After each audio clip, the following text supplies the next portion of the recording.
Tudo bem com vocês? Hoje eu quero convidar vocês para conhecerem essa pessoa, essa mulher. Eu gostei muito já da impressão que eu tive dela, sobre o que me falaram sobre ela, e eu tinha que trazer ela aqui para vocês também conhecerem. Ela é jornalista, ela está cursando psicologia, ela também trabalha com a biografia das pessoas. É empresária, mãe, e veio dividir com você um pouco dessa experiência humana dela como mulher. Tudo bem com você, Joyce? Tudo bem, Wagner. Muito obrigada pelo convite. É uma honra, né, estar aqui nesse espaço. A honra é toda minha, né, em poder conhecer uma pessoa com essa luz, com essa energia, com essa vibração. Tivemos a oportunidade de nos encontrarmos num evento de terapia, né, falando de Tantra, né? Sim. E eu fiquei observando as suas colocações, a sua forma, a sua conduta ali. Depois conversando com o pessoal ali, e daí me falaram muito de você. E, nossa, obrigado, eu que te agradeço aí, sei todo o atrapalho para você estar aqui com a gente. Não, foi assim o ponto alto de um grande dia, né, estar aqui. E fico com o coração quentinho, né, que bacana que no caminho a gente vá colecionando essas relações que vão nos tecendo, né, as relações, nos conectando, e né, expandindo no mundo real, né. Verdade. Então, assim, primeiro de tudo, gratidão mesmo por você estar aqui. E nós estávamos conversando um pouquinho, né? Porque, no fim, não temos aquela intimidade. Quando eu trago amigos, eu falo para vocês, né? Ó, tá aqui um amigo meu, um paciente meu, um cliente meu, mas aqui tá uma pessoa que eu senti que eu tinha que trazer e já tô feliz aqui por estar aqui já, entendeu? Legal. Eu quero que você me conte um pouquinho, porque, como eu falei, uma das coisas que mais me chamou a atenção foi... você é jornalista, né? Trabalhou nesse meio e aí veio para assumir uma empresa familiar, pelo que você também confirmou, mas também tem um caminho da terapia. E isso é o que eu digo que é o coração do nosso podcast, né? As pessoas, saber que dentro das empresas existem pessoas, existem humanos ali, que é isso que fazem pessoas. Mas eu quero saber a tua jornada. A minha jornada... conta o que te trouxe até aqui. Um burnout. Sério? Sério? Há 17 anos atrás. Nem era moda ainda, né? E como que foi isso? Foi desesperador, porque a gente não sabia o nome daquilo que estava me dando, né? Acordei no meio da madrugada achando que iam me matar. E a família ficou empolvorosa. E na época... Desculpa te cortar. Você não esperava, né? Não sabia, não é que eu não esperava, não sabia. Mas eu quero que você conte um pouco o que é, porque as pessoas às vezes estão assistindo e... já ouvi falar, mas quais as reações que você teve, o que... A síndrome de burnout, agora em 2022, ela finalmente foi reconhecida pela Organização Mundial do Trabalho, né? Então, a Organização Mundial da Saúde, ela é associada ao trabalho, mas ela é multifatorial, então é um monte de estresse que junta. Um acúmulo, né, psicossomático. E a pessoa ela vai desenvolver reações das mais adversas. No meu caso não era diferente, eu estava por volta de 30 anos de idade, executiva, né? Então assim, nosso grupo empresarial é ligado a uma multinacional, então as reuniões são tensas, as metas são altas, os compromissos gigantes, e eu encabeçava a equipe comercial. Que é a mais depois da equipe de marketing, claro, tem a equipe de gestão principal, mas depois da equipe abaixo, marketing, a equipe comercial, vocês não sabem o que é. É uma loucura, é muito bom. A cobrança é total, né? Total, tá então tudo é a locomotiva. E assim... Hoje, olhando em retrospecto, eu já vinha com uma carga acumulada das redações, né? Porque dos 18 até os 30 anos de idade, eu trabalhei nas redações no Rio Grande do Sul e em São Paulo. Né? Foi Rádio Eldorado, Zero Hora, Revista Veja, Editora Europa. Então, isso nós estamos falando meados dos anos... Início dos anos 2000. 2000. Ainda estava forte. Era essa forte, corrente. E daí o que acontece? Essas mídias, né? E eu vi a vaca indo para o brejo. O declínio, né? Então, assim, naquele momento, assim, vendo o canal Banca, que era o nosso principal canal, 60% da nossa circulação, estava fechando, as bancas da Paulista começaram a fechar, enfim, era hora realmente de aceitar o convite do meu pai, porque ele sempre convidou para dirigir as empresas aqui. Então, eu volto para Santa Catarina para esse desafio que é a sucessão familiar. Deixa eu te fazer a pergunta, né? Que é a pergunta da análise, né? Seu pai é vivo ainda? Sim. O seu pai e a sua mãe? Sim. Sim. Casados? Não. Não são casados. Porém, sócios. São separados há muito tempo? Uns 20 e poucos anos. 20 e poucos anos. E quantos irmãos você tem? Tenho mais um irmão vivo. Então tinha mais um? Éramos 5. Eram em 5? É. E você tá onde nesses 5? Eu sou a mais velha. Você é a primeira? Sou. E o que aconteceu com seus outros irmãos? O que mais viveu, do que não está mais entre nós, viveu até os 9 anos de idade. Ele tinha disritmia cerebral, numa época que o diagnóstico era muito... Não tinha diagnóstico de imagem. Vocês são do Rio Grande do Sul? Do Paraná. Ah, do Paraná. Nasci em Curitiba, né? E vim morar pra cá com 11 anos de idade. Ah, você é curitibana. Curitibana. Eu também. Esse povo de Curitiba. Esse povo de Curitiba, né? Principalmente quando nasce, mas não mora lá, né? Então eu vim com o sonho de todo curitibano aqui para Balneário Camboriú, né? Quem assiste aqui sabe, quando eu faço essas perguntas é porque eu já vou fazendo minha análise sistêmica aqui da constelação para entender. Então, na verdade, você já veio com aquele negócio da mulher que tinha que tomar a frente. Tinha. Sempre foi. E, desculpa, mas o seu pai, qual é o ramo da empresa de distribuição de alimentos, né? Onde você vê sorvete é com a gente. Que legal, bacana. Mas e aí, continuando? A gente estava onde mesmo dessa história? E estava com 30 anos voltando para Santa Catarina. Então, já estava com um acúmulo de estresse de ver o mercado editorial sendo transformado de um jeito que nunca mais a gente veria como ele era antes. Sim. Então, eu desisto da vida das redações, o verbo é esse mesmo, desisti, e ingressei nessa jornada chamada sucessão em empresa familiar. Sucessão empresarial. Sucessão na empresa familiar. Então, a gente entra nessa jornada com toda a carga emocional e de trabalho, né? E naquele momento... Mas também com todo o gás já, com toda aquela experiência da cobrança. Nossa, quando eu cheguei aqui, tudo era muito devagar. E meu pai dizia assim, nossa, ela é ligada no 220, eu era mesmo, tocava o terror. Até o momento que eu adoeci. Entendi. Então, assim, quando eu me toquei do que estava acontecendo comigo, naquele momento a gente não sabia o que era. O nome é burnout hoje, né? Mas, assim, meu pai, com a sabedoria dele, assim, é excesso de informação. Confiscou meu laptop e meu celular por 1 mês. Olha só! E um grande amigo nosso nos encaminhou para uma clínica que existia no Balneário, não existe mais, de terapia ayurvédica. Então, eu tive a sorte de ser tratada na Ayurveda. Uma das questões que eu até comento sobre Balneário Camboriú, para quem está assistindo de fora, aí, a ideia é que todo o Brasil assista, né? Mas uma das vantagens que eu vejo em Balneário é que Balneário é uma cidade pequena, mas devido ao público, né, que frequenta aqui, ela tem essa opção de ter bons profissionais que vêm de São Paulo atender, né? E num nível bastante interessante, né? Que às vezes até outras cidades maiores não têm. Exatamente. Né? Então tem isso. E aí você teve essa oportunidade. Foi muito interessante. Entender que era a questão dos pensamentos, a alimentação, a respiração, era todo um conjunto, né? E a família também se abraçou nesse sentido. Mas não tinha um diagnóstico ainda? Não, nunca houve. Depois, assim, tipo, 15 anos depois, quando veio à voga a questão do burnout, eu disse, então era isso. Entendi. Sabe? Então era isso. Então, mas já, graças a Deus, isso já fazia parte da história, já era um novo capítulo. E nesse novo capítulo, que eu digo assim, foram 6 meses de reabilitação, vamos dizer assim, para estar em pé de novo, né?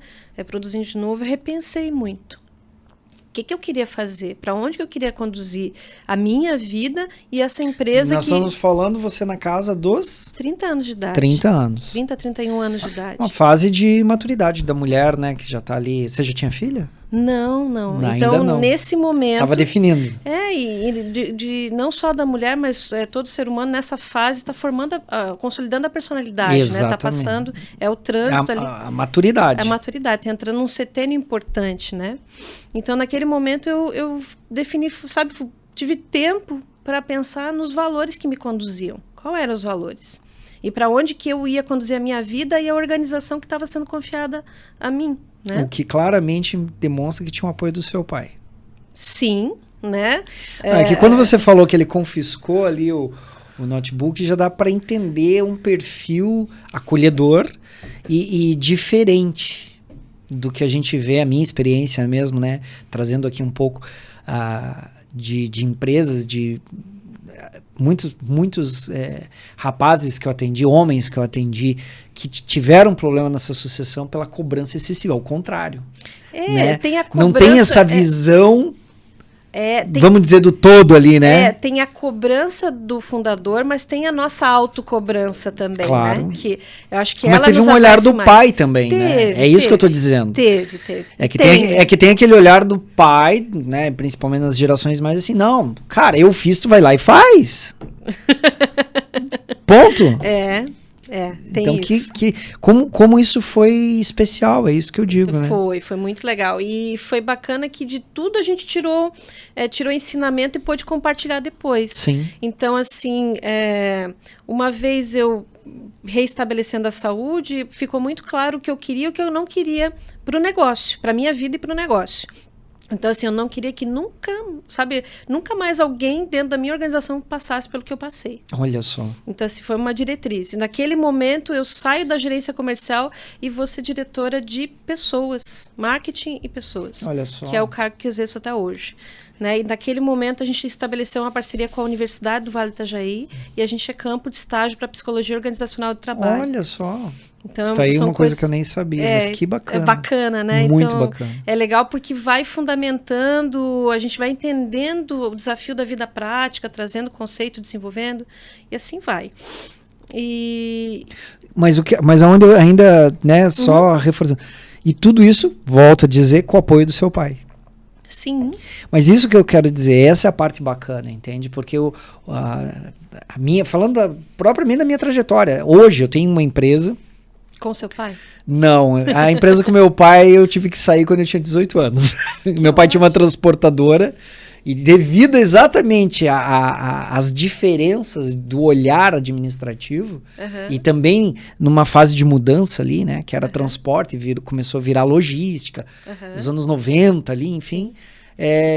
eu preferi sair da empresa e manter a relação com meu pai. E nunca quis voltar.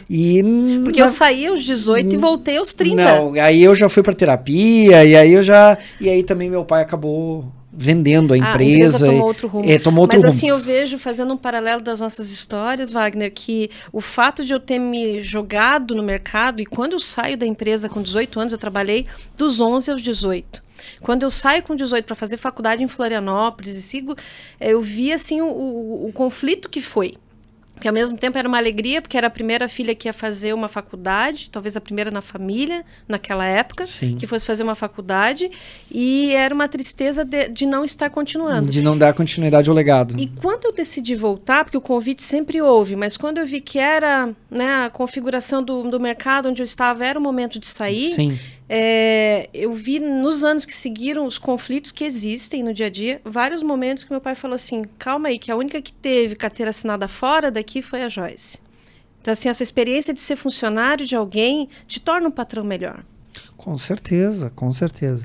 Mas o ponto que eu ia entrar, assim, a importância que é ter esse apoio, né? Porque apesar de hoje já estar muito mais evoluído isso, né? No campo empresarial, de forma geral, está mais humanizado. Sim. Talvez não internamente pronto, mas já há uma abertura, já há uma vontade. Sim. Mas, ali nos anos 90, 2000, você falar isso, né?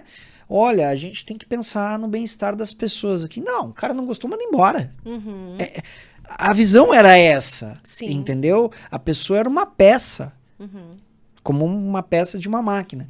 E hoje, então, o que eu digo, assim, não só o pai, como o dono da empresa te apoia, né? Fundador te apoiar nisso, entende? Então já vê como o seu pai é uma pessoa especial, que já vem com uma visão, eu diria até espiritualizada já. É uma pessoa bacana para você entrevistar. Olha aí, ó, já fica a dica, como é que é o nome dele? Sr. Paulo Sabati. Olha aí, seu Paulo Sabati. Conhece. Já tá, olha aí, ó, o pessoal da produção aqui conhece.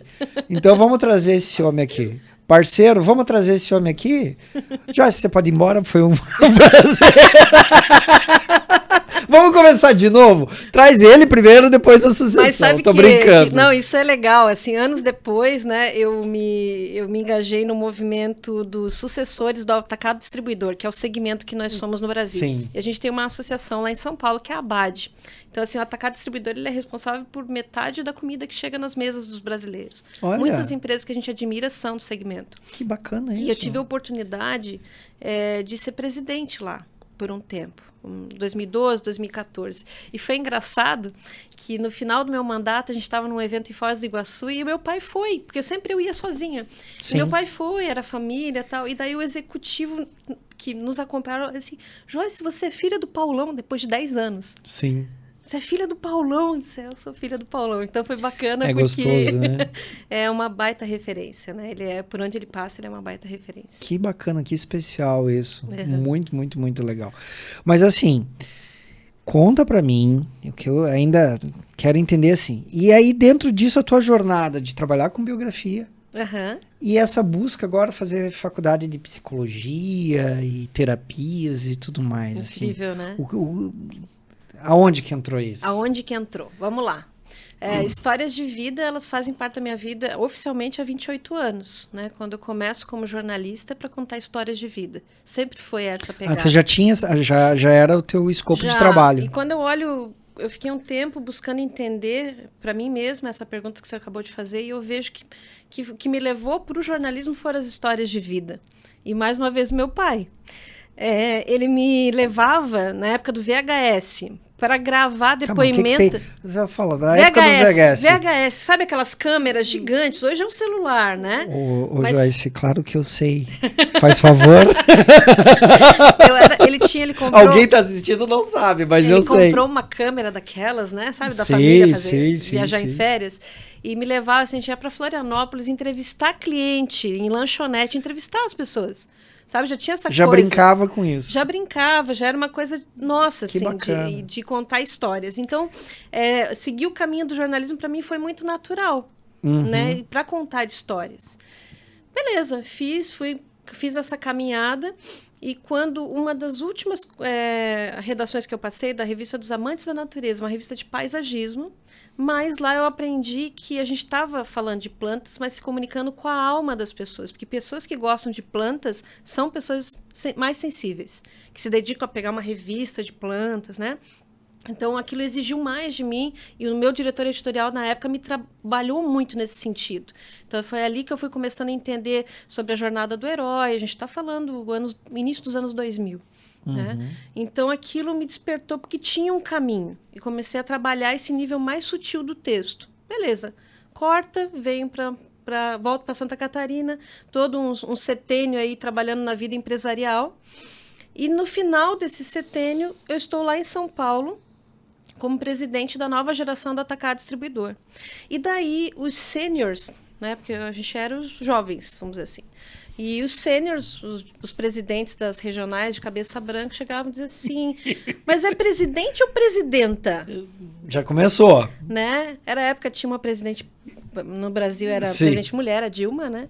E daí eu brincava com ele assim, companheiro, me chama do jeito que você quiser, mas vamos conversar, tem bastante coisa pra gente conversar. E foi ganhando espaço, e foi legal. Só que daí, naquele momento, eu disse, espera aí. Mas se nenhuma... E daí eu olhei em volta e não tinha nenhuma mulher mais velha que eu pudesse perguntar qual que era o rolê. O que tinha para fazer ali? Desafio. Né? Só tava eu. E homens. E eu pensei, peraí. E homens antigos. Tinha os meninos da minha geração também. Sim. Né? Mas assim, dos sêniors só homens. Sim. E daí eu fiquei assim, tá, vamos lá. Se eu cheguei aqui, é para continuar fazendo a mesma coisa? Sabe, eu fiquei com essas dúvidas na cabeça. E daí eu volto de São Paulo e tive a última reunião com o meu mentor da sucessão, o professor Félix Tais, lá de Blumenau, e coloquei para ele, olha, desde a época que eu morava em São Paulo, eu tinha um projeto na gaveta que era o Catarinas, que era falar das mulheres de Santa Catarina, porque elas são diferentes das mulheres do Rio Grande do Sul, que são diferentes das mulheres de São Paulo. As mulheres de Santa Catarina têm uma peculiaridade. Sim, eu acho que todo o Brasil, né? Eu acho que essa é uma questão... Mas assim, falando dos lugares onde eu vivi, assim, né? Das amostras que eu... que eu curto um pouquinho antropologia. E o Brasil é riquíssimo demais e a gente não sabe disso. Aí dessa observação jornalística, vamos dizer assim, surge esse projeto. E daí eu compartilho com o meu mentor. Ele disse, Joyce, vai ser bom para você, vai ser terapêutico. Me diz, quem que é a tua lista? Eu tinha uma lista, disse, olha, tem a Sônia Reis, que na época estava em evidência com as camisas femininas da Dudalina naquele momento. Sim. E a Sônia tinha sido mentorada por ele antes, né, de mim. Então, assim, tinha esse elo. E na hora ele já ligou, já marcamos. Já conectou. Já na semana seguinte eu já estava entrevistando a Sônia e outras pessoas aqui do Balneário, Laís Bernardoni, que foi uma fotógrafa. Uma fotógrafa. De grande projeção. Conhecia a dona. Então, assim, foram 3 entrevistas que eu consegui fazer, né, conciliando o tempo. Maria Terezinha Debatinha, a primeira mulher diretora de banco de Santa Catarina. Hoje ela está na secretaria, na Casa Civil do Governo do Estado, uma pessoa fantástica também.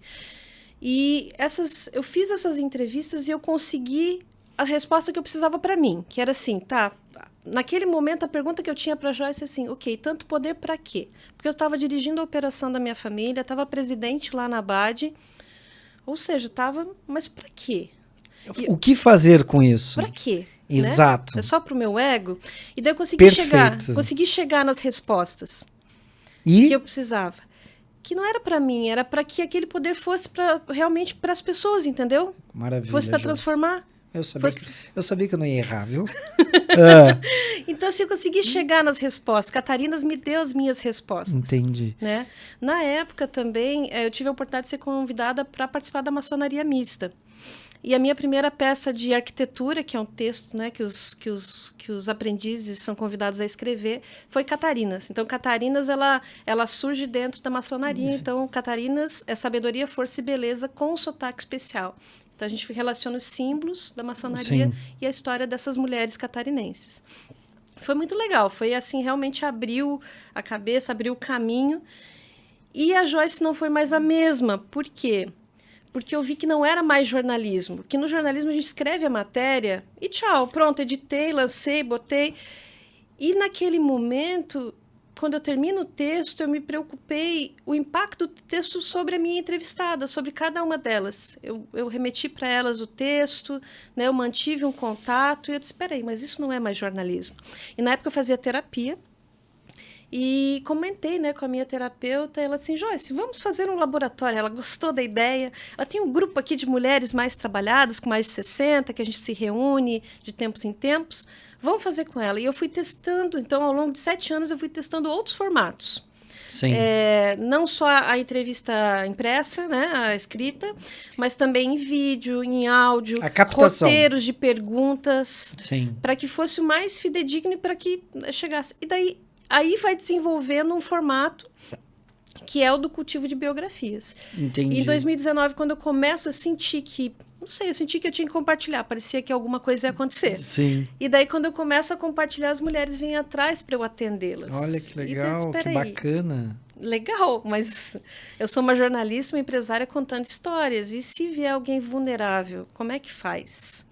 A responsabilidade. E daí isso me leva para estudar. Para estudar a terapia. Para estudar. Então, a primeira... Mas assim, sabe o que me chama a atenção aqui nessa narrativa toda? É exatamente o especial do teu valor humano. A tua visão realmente humana sobre tudo. É uma das coisas que eu mais tento trabalhar nas pessoas, e quando eu trago aqui, é sobre esse efeito que eu chamo... Está lá na Bíblia, né? Crescei-vos e multiplicai-vos. Você chegou num estado ali... Então tá, tô aqui, né? O teu auge, vamos dizer, de tudo que te cerca, como uma CEO, né? Uhum. Mas para que isso? Quando você fala, mas é pro meu ego? Não. É porque eu estou num lugar que eu posso auxiliar e multiplicar esse conhecimento. E trazer. E aí, quando vem isso para você, das mulheres, né, esse projeto As Catarinas, você também olha com um olhar humano. Você vai além. Uhum. Eu penso que todo empreendimento de sucesso, ele tem que ter isso. Ele tem que ter isso. E hoje, para mim, a maior evidência hoje é essa. Senão é castelo de areia.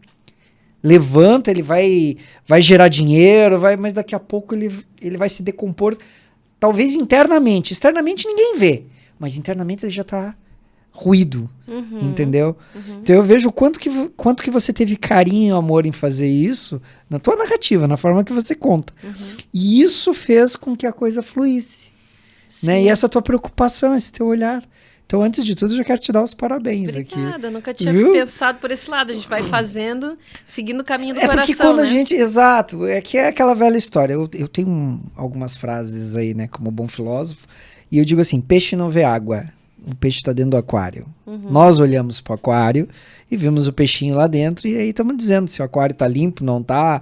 Mas o peixe está ali, ele está fazendo a função dele. Então, muitas vezes, quando a gente está dentro da jornada, a gente só segue. Né? Tenta melhor intuição, tenta o melhor caminho, mas segue.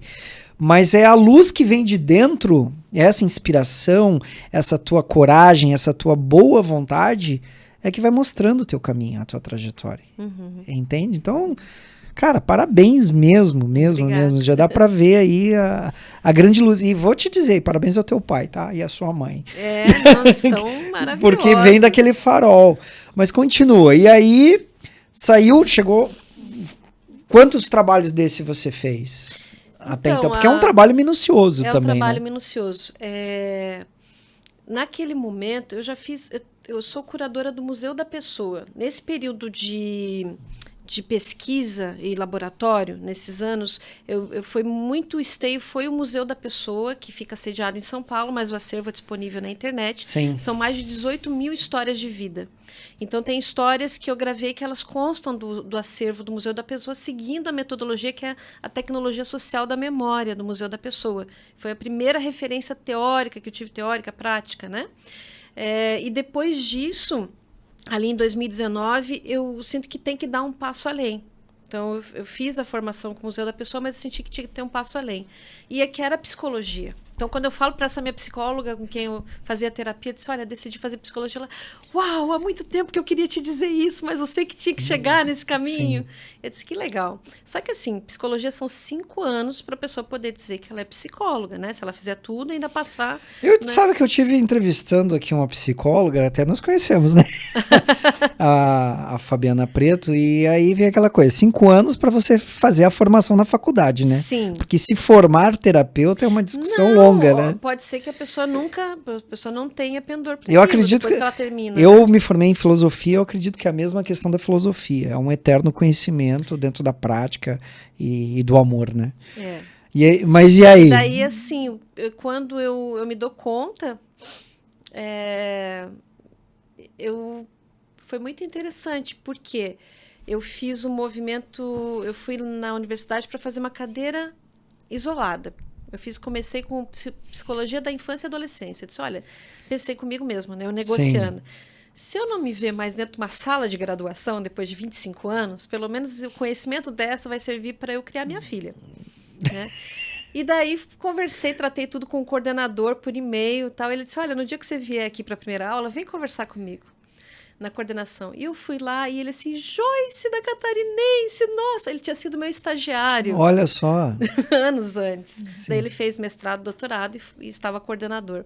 Mas a psicologia tem sido uma grata surpresa, porque são as psicologias, abre muito a cabeça da gente. Então, eu não sei o caminho que eu vou seguir ali. E o que eu fiz para poder atender terapeuticamente, fazer esse acolhimento de uma forma adequada, ter uma metodologia, eu me certifiquei como analista corporal. Entendi. Então, eu fiz no 2019, eu fiz a certificação 2019-2020, a certificação como analista corporal, e isso me credencia para fazer o atendimento dentro do método que eu fui desenvolvendo. Então, o cultivo de biografias, ele será, né, ele é uma tecnologia biopsicossocial da comunicação. O que significa? Começa no eu, vai para o nós, vai para o todos nós. Como é que é isso? No primeiro passo, eu ou alguém da minha equipe, tem uma equipe de analistas que me ajuda a dar conta do recado, faz a análise corporal da pessoa, que é a clareza plena. Então, é uma base reichiana, né, Reich-Lowen. Sim.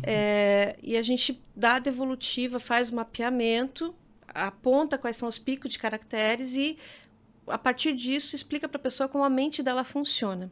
E consegue relacionar as questões que se repetem na vida da pessoa. A pessoa traz as suas questões e a gente une com o universo dos traços dela para que ela possa ter as respostas de uma forma mais Então ela objetiva. está fazendo esse trabalho da sua autobiografia, mas ela está fazendo uma autoanálise disso. Que tem que começar isso. Não é uma simples narrativa. Exato, porque assim, ó, vamos lá. Se eu ficar só escrevendo biografia do jeitão, eu poderia estar lustrando egos frágeis. E o cultivar a biografia, o cultivo de biografia é fortalecer o ego, que é uma estrutura superior da psique. Sim. Né? Ele que media as coisas todas, ele que faz a gente andar pelo mundo. Né? O ego, ele é muito maltratado. Ai, porque o ego... Cara, se não fosse o ego, as pessoas não estavam andando em pé na rua.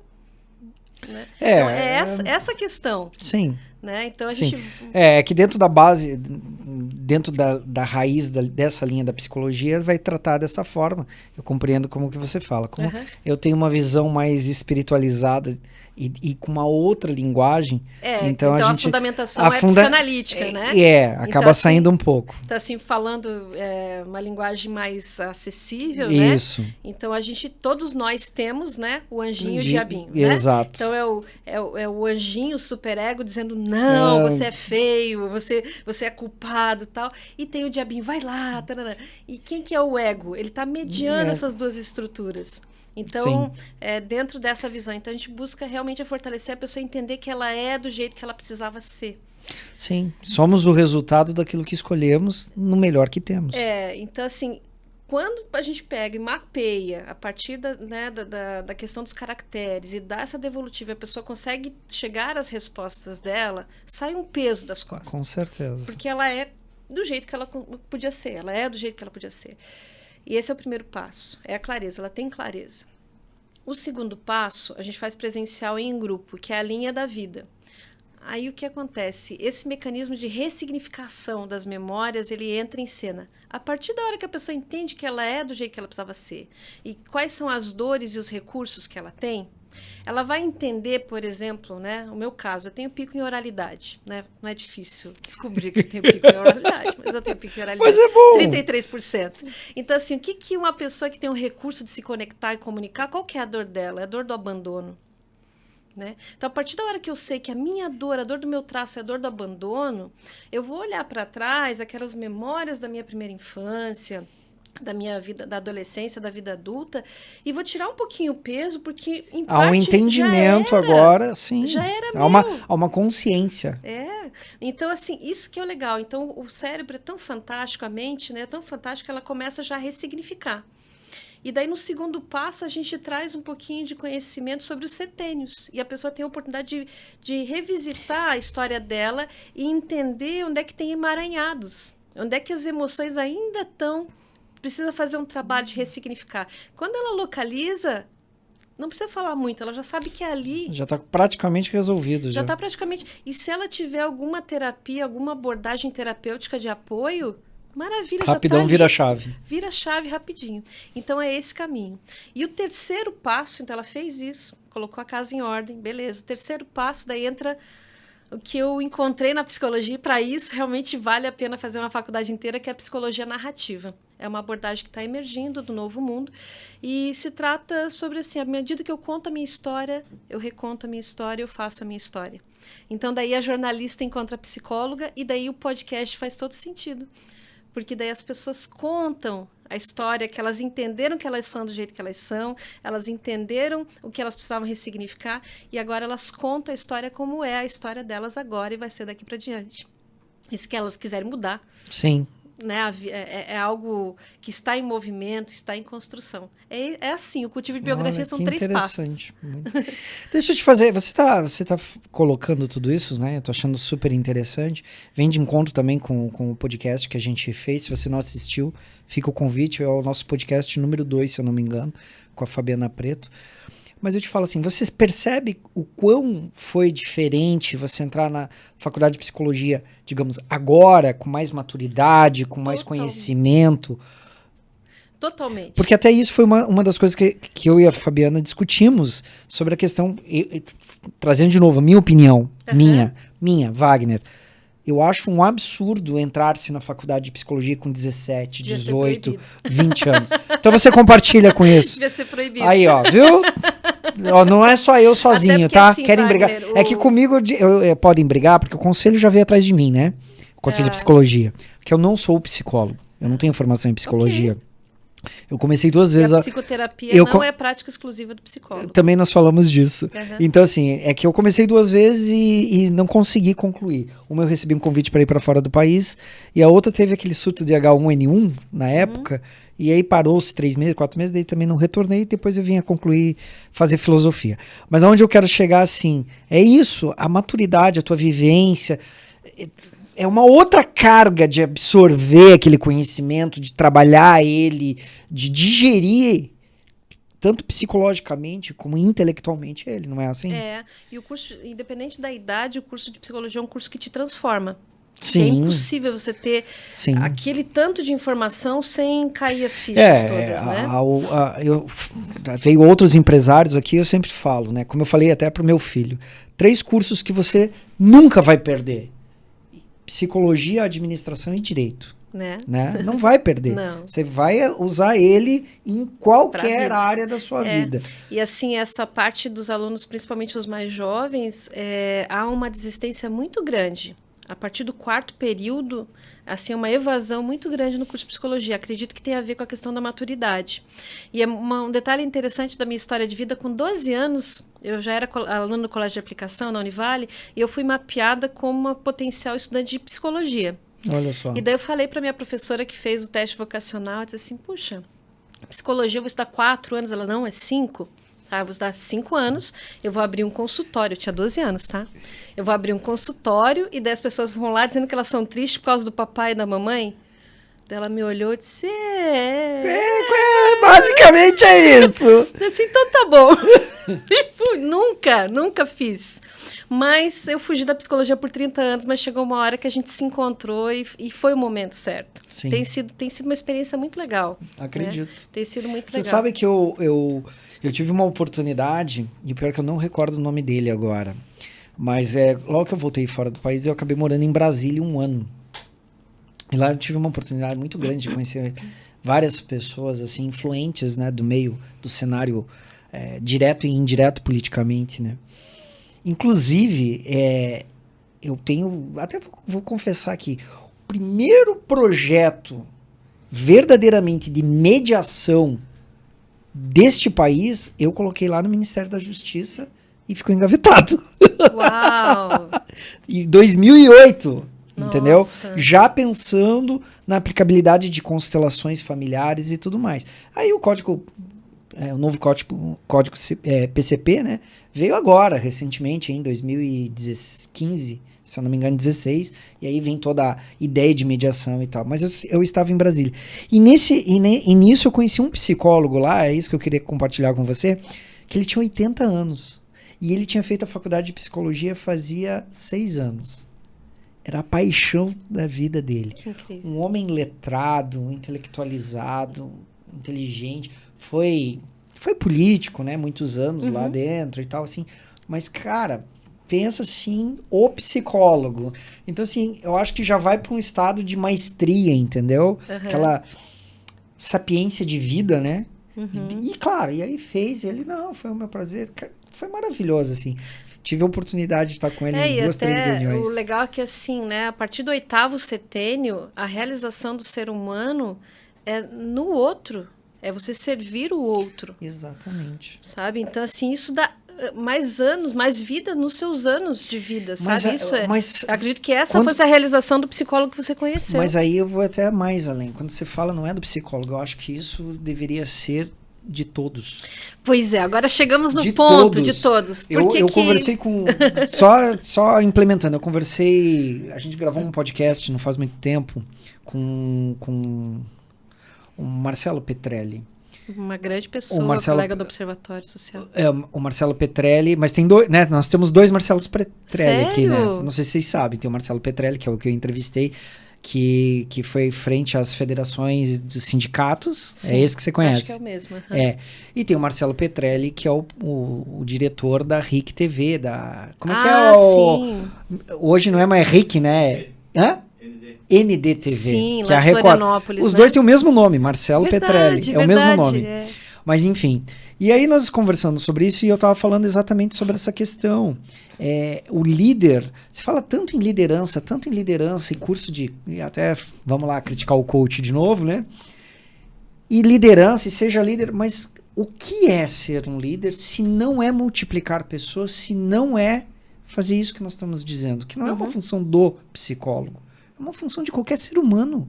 Já começa com o pai para com o filho. Sim. É o que eu penso. Sim. Quando nós incorporarmos realmente o que é multiplicar pessoas, o que é ser líder, é cuidar do outro, o que é ser o dono de uma empresa, o que é ser o patrão, né? Cara, eu tenho uma família para cuidar aqui. É uma outra família. Eu me lembro que eu tive um cliente, muitos anos atrás, e ele era aposentado do Banco do Brasil, já como, enfim, gerente e tal. E também chegou a trabalhar em Brasília e ele tinha muito dinheiro na época. Eu me lembro assim, ele tinha... começou-se a falar-se de factories e tal. Ele já tinha montado uma factory, tinha rede de postos de gasolina e tal. E eu me lembro que convidaram ele, já é falecido, convidaram ele para administrar uma madeireira. E ele veio até o consultório. Na época eu clinicava a parte de acupuntura e estava começando a terapia. Ele fazia acupuntura comigo e a gente tinha ótimas conversas. E eu me lembro que ele falou assim, ai, Wagner, me convidaram para esse trabalho aí nessa madeireira, mas pra quê, né? Dinheiro, não preciso de dinheiro, já tenho dinheiro para minha 4ª geração viver muito bem se trabalhar direitinho. E eu, né, não vou falar o nome dele, dizer, pois é, mas o que lhe motiva? Ele quer saber por que eu vou abraçar isso? Eu vou abraçar isso porque são 300 trabalhadores nessa empresa e eu tô vendo que essa empresa vai falir com os 2 que estão lá que não dão conta, que não sabem o que tem que fazer. Então olha a grandeza dessa pessoa e entender assim, não é pelo dinheiro. Dinheiro... E também nem é pelo desafio de chegar lá e dizer, olha, eu sei fazer. Mas escuta, tem 300 famílias dependendo aqui nessa empresa. Eles precisam de alguém lá que faça a empresa ficar em pé. Isso eu acho bonito. Legal, né? Isso eu acho legal. Muito. Entendeu? E assim, eu acho que é isso que falta, né? Eu queria agora aproveitar, né, um pouquinho da tua experiência, que é vasta, aí, para a gente ir construindo uma ideia. Por que eu estou na psicologia? Por que eu vou começar a cursar o mestrado de políticas públicas nesse semestre? Eu já entendi. Né? Porque aquela menina que falou não para a clínica com 12 anos, ela continua existindo dentro de mim. Então, eu vejo que o que brilha os meus olhos no sentido da transformação do impacto social é a psicologia comunitária, é dar acesso. Né? Porque poucas pessoas têm acesso ao consultório e vai continuar sendo. Isso também, isso foi, não, e isso tem também, a gente discutiu até com a Fabiana, trazendo para você que é um absurdo, vou registrar aqui, absurdo, tá? Como que ainda hoje as escolas, e tanto públicas como privadas, mas públicas é pior ainda porque o exemplo tem que vir, obviamente, né, do princípio público, não tem psicólogo dentro das escolas. Tem uma chamada para... Isso tinha que ser obrigatório. Tanto para atender os alunos como para atender os professores, deixando bem claro. Sim, toda a comunidade, né? Cara, isso tinha que ser um princípio obrigatório. O Conselho levantou isso como bandeira nos últimos anos e está vindo aí concursos para psicólogos nas escolas. Então vai estar abrindo possibilidade. Mas isso é uma iniciativa federal? Federal. Eu não acompanhei isso. Tem, assim foi informado para a gente, então tem esse campo que está abrindo. Mas assim, se a gente for para dentro de uma unidade básica de saúde, né, onde as pessoas chegam e tem atenção primária, né, o que essa pessoa tem? Um médico, dentro da UBS, ele tem que atender 4 pessoas por hora. São 15 minutos para cada pessoa. Sim. Entre ele ir lá buscar a pessoa no saguão e voltar e sentar na frente do computador e preencher a ficha, sobram 5 minutos para olhar nos olhos da pessoa, olhar a pessoa. Né? Como é que vai saber a dor daquela pessoa? Como é que mediúnico, tu não sabia? É mediúnico. Então, assim, nesse momento existe todo um pensamento de uma evolução para um modelo biopsicossocial, mas ainda a estrutura, o processo de trabalho na atenção básica não permite. E se no mundo intencionado a gente tivesse senhoras que de repente estão ociosas, que a família nem valoriza lá na casa delas, que elas pudessem ver uma vez por semana, ter um uma escala de senhoras que tivesse sido capacitada para fazer uma escuta qualificada e pudesse escutar... Professoras aposentadas? Mães aposentadas dos filhos que cresceram, sim, né? Sim. Mães que têm aquele escuta, que sabe os 5 tipos de choro de um exato. neném, que elas possam fazer uma escuta qualificada e possam encaminhar esse prontuário para esse médico sobrecarregado. Na atenção básica, a gente qualificaria o atendimento à população? Sim. Mas isso já não é um trabalho que existe em algumas correntes das assistentes sociais? Não. No Paraná eu já vi coisas assim. Assim, no Paraná eu já vi que assistente social visita a as estratégia famílias, de saúde da família. Isso. Né? E fazem essa triagem de uma certa forma. Existe o corpo da estratégia de saúde da família, cada UBS mapeia as ruas, tem esse trabalho.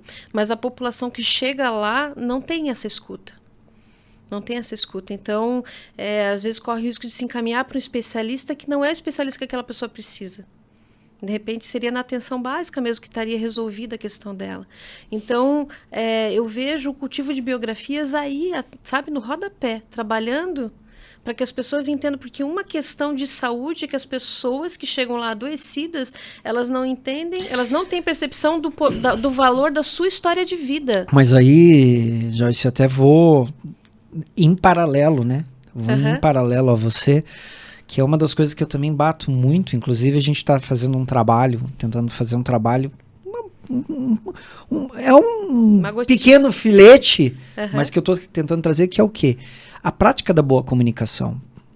Porque essa escuta também tem a ver com saber comunicar-se. Sim. Né? E aí hoje, num mundo que a gente fala tanto aí de treinamentos e liderança, e vamos meter oratória e PNL, né, programação neurolinguística. E aí vão lá fazer aqueles cursos caríssimos de programação neurolinguística, assim como aqueles treinamentos que a gente sabe. E a base, que é a qualidade de comunicação, o uso eficaz, eu vou falar assim, de uma PNL, resumindo em comunicação, né? O que a pessoa está falando, né? O corpo fala, o tom de voz fala, sim, o olhar fala, que palavras está sendo usada para entender o mundo do outro, né? A ecologia do sistema, como a gente conhece dentro da PNL, isso é deixado de lado, né? Não é visto. E quantos problemas que as pessoas têm de relacionamento, e aí vai para o relacionamento profissional, e vai até dentro disso, por não tanto... o emissor não sabe comunicar, não sabe dizer a dor dele, não sabe... A pessoa não sabe chegar num órgão público e pedir o que ela quer pedir. Verdade seja dita. E o outro não sabe acolher. Hoje a gente estava debatendo em sala, eu até perguntei para uma professora que tem recente a vivência dela no SUS, né? Eu disse, mas como é que não tem esse acolhimento? Ela disse, mas é que o barulho dentro...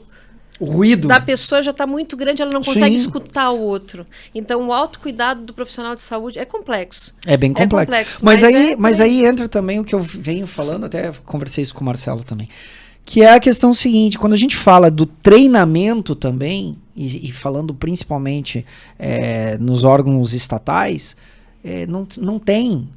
Aí não tem uma psicóloga na escola, e eu te pergunto, qual escola você conhece? Provavelmente as privadas, eu sei, até porque eu já ministrei, tive a oportunidade disso, algumas estaduais porque eu ministrei voluntariamente, como experimento, e foi acolhido, mas quando que um professor, vamos começar por ali, tem um treinamento de tudo isso que nós estamos falando, de um conhecimento sistêmico, de uma introdução à psicologia, seja comportamental, seja humanista, enfim...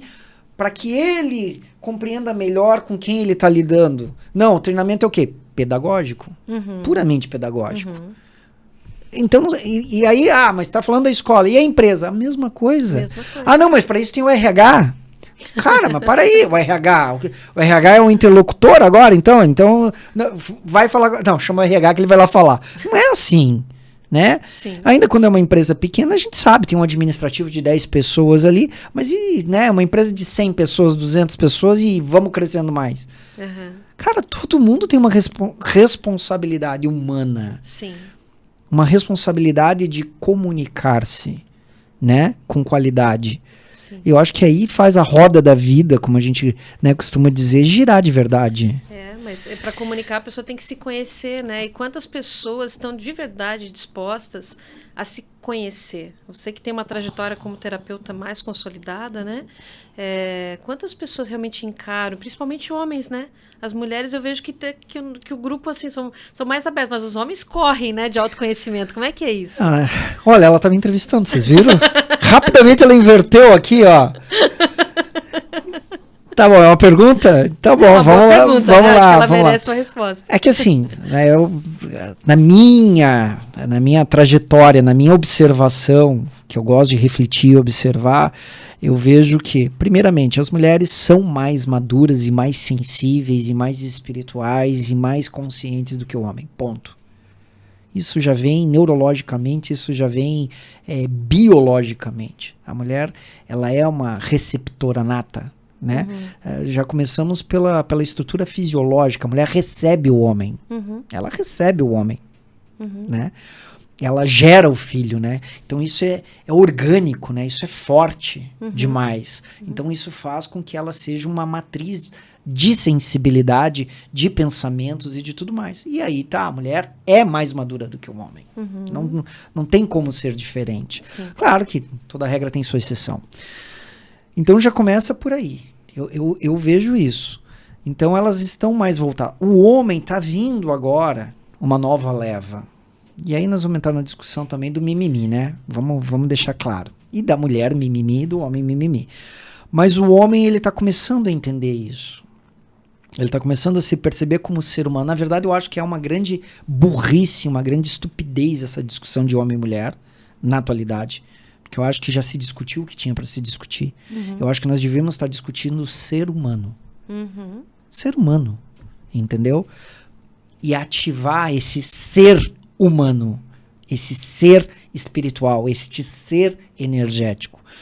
Então eu vejo que os homens estão querendo, quando a gente fala modelo de mundo atual, essa geração, até porque é uma geração que vem muitas vezes criada somente pela mãe, então já vem mais sensibilizada e tal. Mas também precisa recuperar o masculino, né? Que não quer dizer ser machista ou ser bruto, né? Enfim, tudo aquilo que senão a gente vai ficar 2 horas aqui, né? Eu vejo que está havendo um interesse em ser. E aí eu trago para você uma coisa que eu trago muito para líderes, muito para quando eu trabalho com empresários ou trabalho dentro de empresa. E é uma frase que eu acabei desenvolvendo também, textos sobre ela, que eu digo assim: querer ser não é ser. E quando eu falo disso, eu estou falando do quê? Uma pessoa passa pela faculdade de psicologia ou de direito ou qualquer faculdade, passa ali seus 5 anos, forma-se, se gradua, né? E eu pergunto, ele é? E aí vem a história. Juridicamente, tecnicamente, socialmente, ele é. Mas internamente ele está pronto, ele tem estrutura, ele gosta daquilo, ele sabe, ou ele checklist, né? Porque você tem fome e uma coisa é você se alimentar. Então eu vou comer uma salada, uma proteína, enfim, né? Equilibrado. Outra coisa é você meter um sanduba qualquer para dentro. Você matou tua fome, mas você se alimentou. São 2 coisas diferentes. Sim. E o conhecimento para mim é assim. Né? E o agir é essa postura do ser. Né? Talvez alguém que não se formou, ou então eu até vou dizer, você muito antes de entrar na faculdade da psicologia, você já era uma terapeuta, já é uma psicóloga. Agora você está fazendo um processo de melhorar, de graduar, é aquela coisa, o cara toca violão. E você não pode dizer que ele não toca porque você vê ele tocando.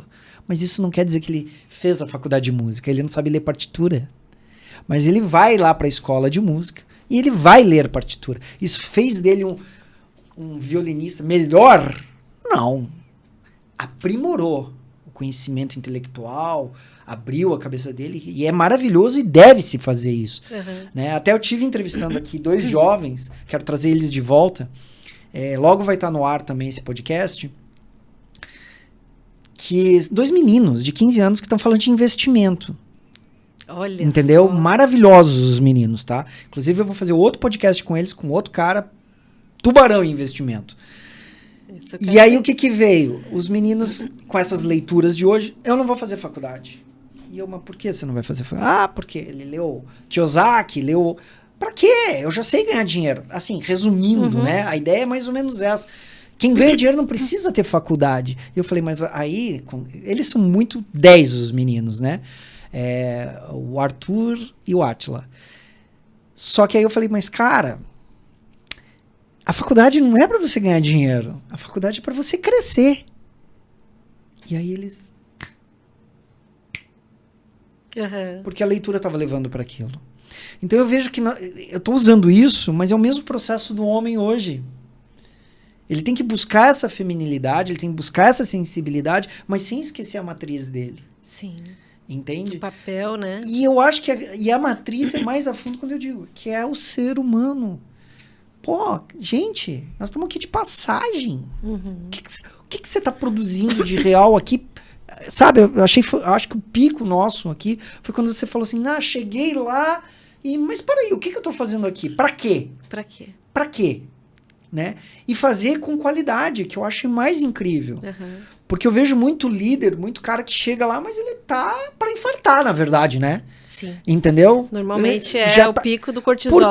Exatamente. Por quê? Porque não tem essa maturidade como pessoa, como espírito, como ser integralizado da função que ele tá fazendo. Ele é um ótimo técnico. Parabéns. Sabe que quando eu decidi realmente fazer a migração do meu diploma de jornalismo para psicologia, eu fiquei pensando, né? Puxa, mas será? Né? Será que eu vou voltar? Porque existe uma coisa no banco da escola que é... Agora me fugiu a palavra. Mas é quando o professor coloca a verdade dele para o aluno. Que no Brasil quase não tem, né?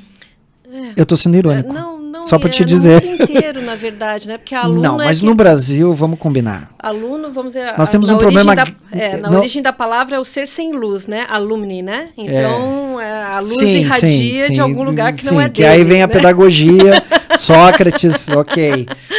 Então, existe esse... que me foge a palavra agora, mas essas verdades que são colocadas. Então eu fiquei, né, pensando, e daí fui consultar uma amiga minha que é empresária também, ela fez umas 3 faculdades, eu disse, você acha, eu voltar para a graduação, será que faz sentido isso?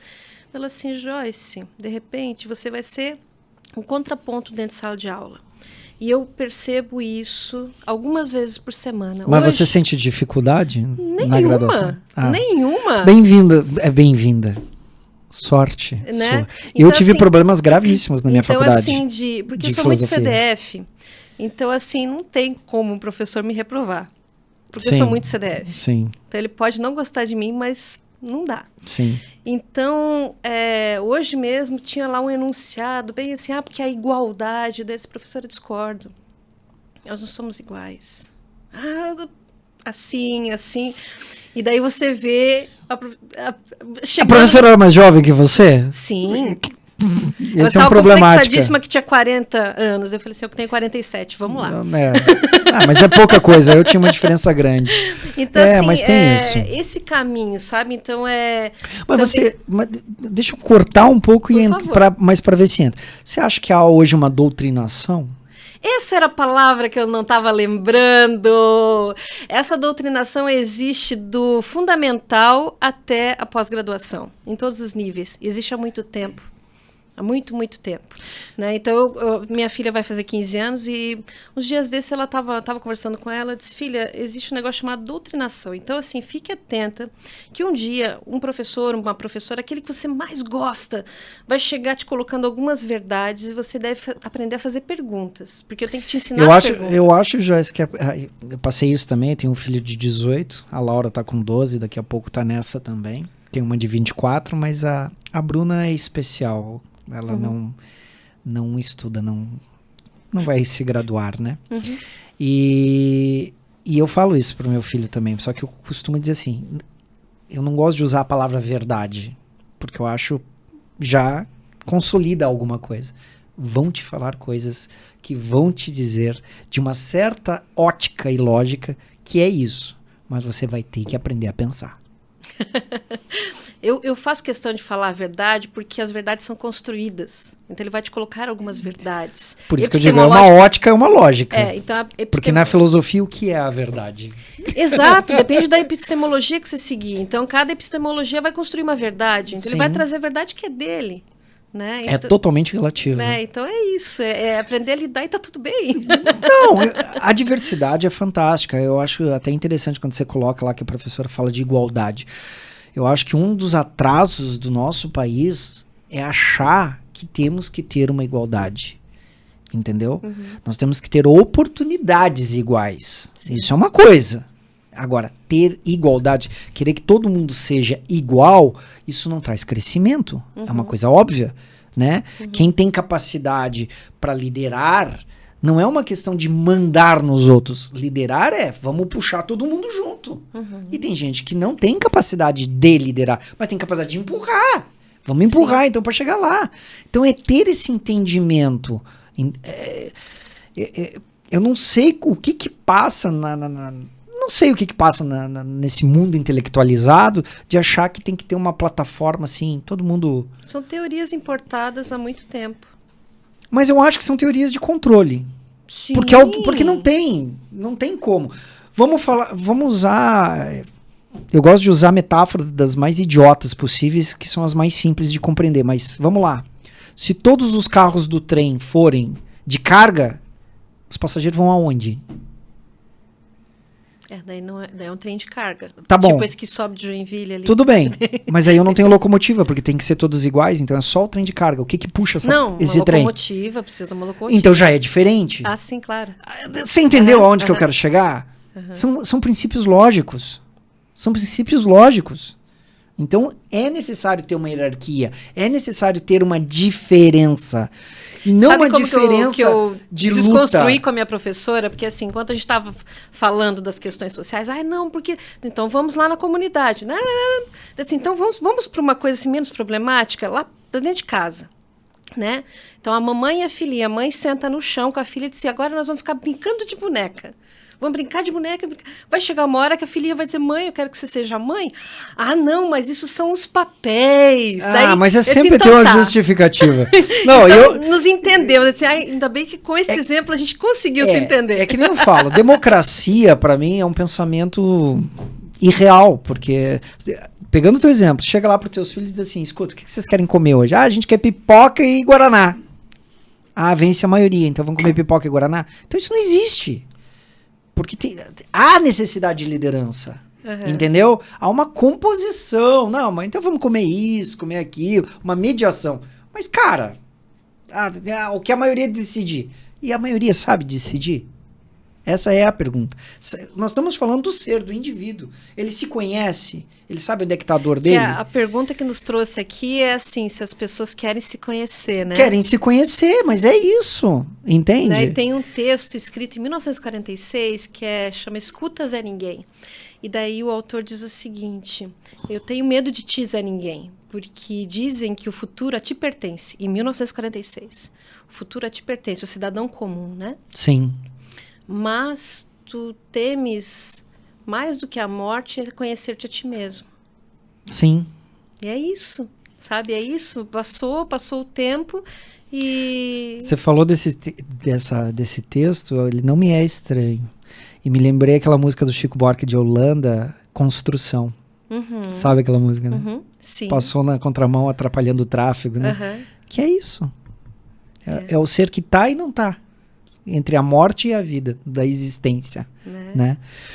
E aí, assim, nós estamos falando isso, né? De igualdade social curiosamente, eu estou o dia inteiro pensando nisso, porque eu vi uma notícia aí que está badalando aí sobre eu não gosto de futebol, para quem não sabe, sobre o Neymar, que o Neymar... Vai para o Oriente Médio. Vai para o Oriente Médio, vai ganhar não sei quanto e não sei o quê, e a importância do Neymar. E eu falo assim, então tá, vocês querem discutir igualdade social? Vamos lá. Tem 12 jogadores dentro de um time, por que só um ganha milhões? É o Star System, né? Por que só um ganha milhões? E milhões! Que eu já acho um absurdo o jogador de futebol, em qualquer lugar do mundo, ganhar o que ele ganha. Eu acho absurdo, eu acho isso um afronto a qualquer sociedade do mundo. Entende? Acho um afronto. Respeito como atleta, respeito ele ganhar os royalties de marketing é uma coisa, mas o salário de jogador, eu acho isso um afronto a outros atletas, inclusive. Então, querem falar de igualdade social? Pense um pouco nisso. E você que compra a camiseta do time tá ajudando, só pra te avisar, tá? Você que tá desesperado pra fechar o horário aqui pra ir ver o jogo, né, Joaquim? Mas é que eu acho que tem que se pensar na sociedade como um todo. Tem que se pensar nisso. Tem alguma consideração, minha amiga? Agora, você é minha amiga, né? Com certeza, Wagner. É só agradecer. E assim, né? A sociedade como um todo começa nas relações mais próximas, né? Do indivíduo, eu em casa, né? Eu aqui nos relacionamentos. Então, não tem como a gente falar de um mundo melhor se a gente não for melhor para esse mundo. É tão simples. Ama o próximo como a ti mesmo. E as pessoas querem ir lá longe, às vezes na sua missão de vida. Não, mas eu quero... Cara, tá ali. Desconectada tá ali, de tá si, o teu vizinho, sabe? O bom dia pro padeiro, pro atendente da padaria que te atende. Sim. E a gente não dá o bom dia. Exatamente, né? Esse é o caminho. Olha, foi um prazer muito grande ter aqui com você. Gostei muito. Eu acho que a gente ficaria horas aqui, né? Vamos fazer outra. Vamos fazer outra. Você vai trazer seu pai. Vai ser muito sim. Legal. Aí eu acho que vai ser legal. Tá bom. Assim, Joyce, muito, muito obrigado de coração por você ter vindo, ter partilhado essa experiência. Desejo luz, sucesso para você e que a gente se encontre mais vezes. Obrigada, tá, Wagner. E desejo luz no seu caminho, né? Que você seja luz onde for. Para todos nós. Que assim seja. Que assim seja. Gente, espero que vocês tenham gostado, né? Foi uma conversa tão gostosa, tão enriquecedora, né? Com pessoas que agregam, que fazem a diferença. E eu peço para vocês, passe esse conhecimento para frente, não guarde só com você não. Venha fazer parte dessa diferença, dessa jornada, e eu te encontro no próximo podcast.